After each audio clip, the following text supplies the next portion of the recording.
बताना चाहूंगा sir, Arunima Sinha Everest फतेह करी, लेकिन कुछ महीने पहले क्या हो गया?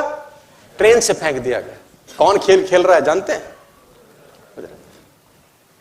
उसको दुनिया में लोकप्रिय करना चाहती थी कुदरत। कुदरत कह रही है मैं तुझको दुनिया में लोकप्रिय करना चाहती हूं, प्रूफ कर तू इस लायक है भैया। ये खेल खेला जा रहा था। रविंद्र जैन को अंधा बनाया गया, सूरदास को अंधा बनाया गया। आपको लग रहा है मजाक हो रहा है? नहीं नहीं, शोहरत देने से पहले की इम्तिहान है। शोहरत दौलत देने से पहले का इम्तिहान है। तुम्हारे को 15 लोग मना कर रहे हैं और तुम घर जा रहे हो तो कुदरत हंस रही है। कुदरत बोल रही है हमको पता था कि ये लौट जाएगा, हमने इतना खजाना रखा ही नहीं इसके लिए। इसके लिए तो हमने सिर्फ 2 सूट रखे थे। इसके लिए हमने 2 सूट रखे थे। जो इसने दिया हमने उतना इसको। तो किसी ने बोला सोनू शर्मा को इतना काय को देते रहे? तो वो जवाब देता है इसने बहुत कुछ दिया, हमने भी इसको बहुत कुछ दिया।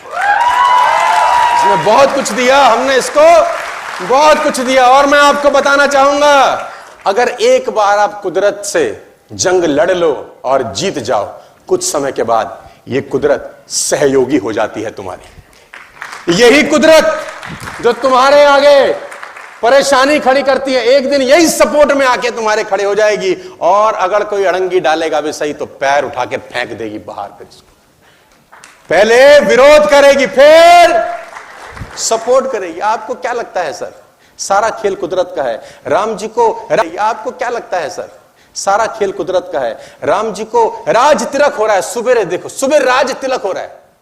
आप कह रहे हो वनवास हो गया, क्यों हो गया? आप किताब पढ़िए, ग्रंथ पढ़िए, आपको मालूम चलेगा क्यों हुआ। जैसे ही उनका राज तिलक, सुबह का अनाउंसमेंट था कि कल सुबह इनको राज तिलक होगा, देवताओं की आपात मीटिंग हुई। देवता ने बोला ओ तेरी, ये तो कह रहे थे हमने तुम्हारे लिए अवतार लिया है, ये तो अब राजपाट संभालेंगे तो रावण मारेगा कौन? मीटिंग हुई, आप किताब पढ़िए। सरस्वती जी को बुलाया गया कि माता आज की रात है, बस आज की रात है जिंदगी, कल तो खेल बिगड़ जाएगा। मां ने बोला क्या करूं? बोला मंथरा की बुद्धि फेर दे। जिसको राजपाट मिलने वाला था उसको 14 साल का वनवास मंथरा ने नहीं दिलवाया, कुदरत। मंथरा तो खामा बदनाम हुई।